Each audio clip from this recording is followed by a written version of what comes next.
নমস্কার বন্ধুরা, কেমন আছো তোমরা? তো দেখো সকালবেলা ঘুম থেকে উঠেই রান্নাঘরে চলে এসেছি। আর অনেক ব্যস্ততার কারণে সকালের ভিডিও ফুটেজ আর নেওয়াই হয় না, তোমাদের সাথে শেয়ারও করা হয় না। তো ভাবলাম একটু কষ্ট করে হলেও একটু ভিডিও করে রাখি তোমাদের সাথে শেয়ার করার জন্য। তো এই যে দেখো ডিম ভাজা করে নিচ্ছি, আর আগে কয়েকটা রুটি করে নিয়েছি। এটা দিয়ে আগে কৃতির বাবার নাস্তা রেডি করে দিলাম। আর এখন এই যে কৃতি আছে নেহার জন্য 2টা রুটি করে নিচ্ছি। ওরা এই খাবারটা বেশি পছন্দ করে সকালে, এই জন্য ওদের জন্য প্রায় চেষ্টা করি এই খাবারটা রাখার জন্য। তো ওরা কিন্তু এটা খেলে বেশ কিছুক্ষণ ঠান্ডা থাকে আর কোনো ঝামেলা করে না।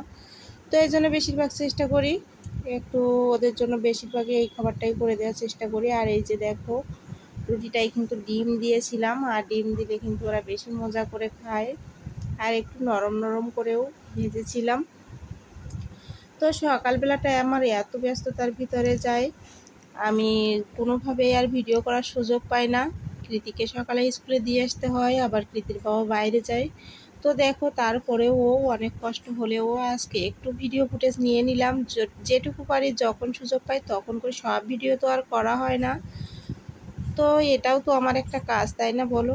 ছোট পরিবার হলেও এটাও তো আমার একটা কাজ তো করতেই হবে। তো এই যে তারপরও কষ্ট করে ভিডিও করে রাখলাম আজকে অনেক দিন পর। তো এই যে ওদের খাবার রেডি করা হয়ে গেছে, আর আমার একটু খিচুড়ি ছিল রাতের, তো সেটুকু একটু গরম করে নিলাম, এটা আমি খেয়ে নেব। আর আমি কিন্তু 3বারই ভাত খাই। মাঝে মাঝে যখন আর কি সময় সুযোগ হয় না তখন আর কি রুটি খাই ওদের সাথে। তো ভাবলাম খাওয়ার আগে কিছু থাল বাসন জমে আছে, তো সেগুলো একটু পরিষ্কার করে নিই। আর এগুলো পরিষ্কার করে রাখলে কিন্তু পরে আমার কষ্টটা কম হবে, যেহেতু আমার কোনো হেল্পিং হ্যান্ড নাই। এই জন্য আমি টুকটুক করে অল্প কাজ জমে থাকলেই আমি সেটা করে নিই। তো এই যে দেখো খাওয়ার আগে এই বাসনগুলো ধুতে আমার অত বেশি কষ্ট হচ্ছে না, কিন্তু খাওয়ার পরে কিন্তু আর মোটেই ধুতে মন চাইবে না।